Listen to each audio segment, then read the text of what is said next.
Senhor presidente, vereadores e todos os presentes, e os funcionários da Secretaria. Senhor presidente, no Boteiro nós estamos sem água, mais um problema de água. Até as mães dos alunos estão levando água para a escola para dar seus filhos. Vamos dar uma providência sobre isso para melhorar a imagem. Voltando ao Moviamor, houve um problema que até hoje não foi resolvido. Vai fazer 4 meses e nada foi resolvido.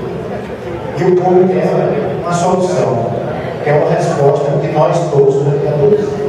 Quando a gente passa, que estamos cobrados, e nós temos que falar alguma coisa para eles. Não sabemos dar essa resposta. Só tapeando. E ele já fala, tapear, só vem aqui, só tapear, não dá certo.